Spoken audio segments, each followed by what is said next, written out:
Mga idol, magandang hapon. Nandito tayo ngayon sa sa Zambales, Santa Cruz. I-share ko lang tong ko. Maganda dito, oh. Meron pang mas maganda sana. Sinong may-aring isla na yun, kita sana. Tingnan mo guys, nilalapit natin kung makikita. Oh, white sand siya. White sand, oh.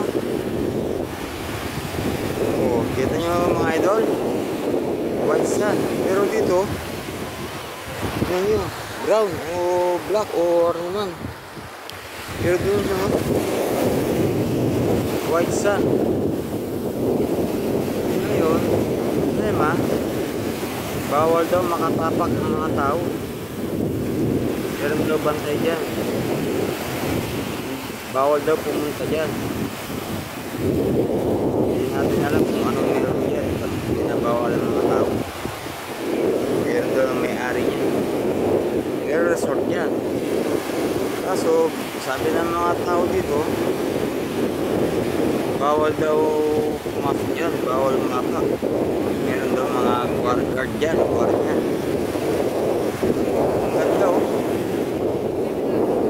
White sand po to. Parang sinadya na ginawang white sand talaga. Ito ng dagat dito sa Zambales, Santa Cruz. Nasa halos gitna. Hindi siya gitna pero sa kumunang gitna. Sige, okay. Wala na siyang tabing isla. Siya lang mag-isa. Tapos dito, dagat na. Share ka ng may-ari niya. Sino ang may-ari niya? Kaso, bawal ka pumasok. Ang ganda, oh. Basta.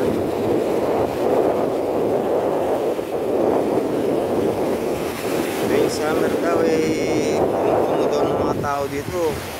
Yun ang kwento ng mga tao dito, taga rito. Pagtanungan natin. Pero nagbabawal daw pumasok dyan. Kahit magpapangka pa yung mga tao punta dyan, pag tumungaw doon, nataboy na sila. Bawal daw.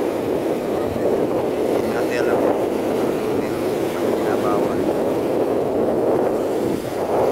Ganun na lamang guys, comment nyo na lang kung bakit bawal din.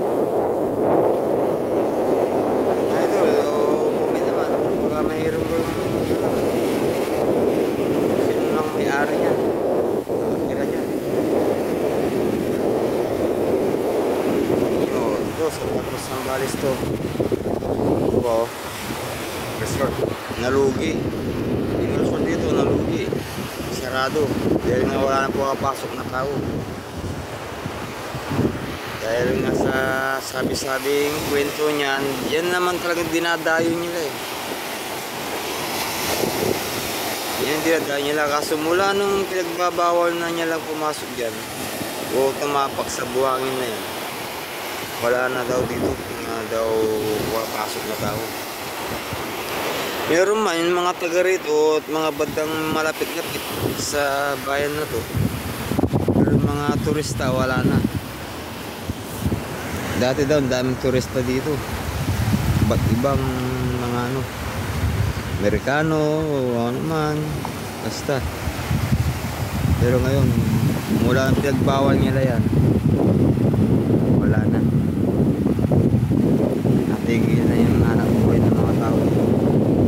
Pag mga pagbabangka, magre-rent ng bangka, 200 daw per head. Biro mo yun, mga iniaral ng mga bangka dyan. Kami nawalan ng kita. Nagbawal yung bangka dyan. Hindi natin alam kung meron dyan pag nagbawal. Okay, hanggang na lamang mga idol. Comment na lang kung meron dyan sa mga nakakaalam. Maraming salamat.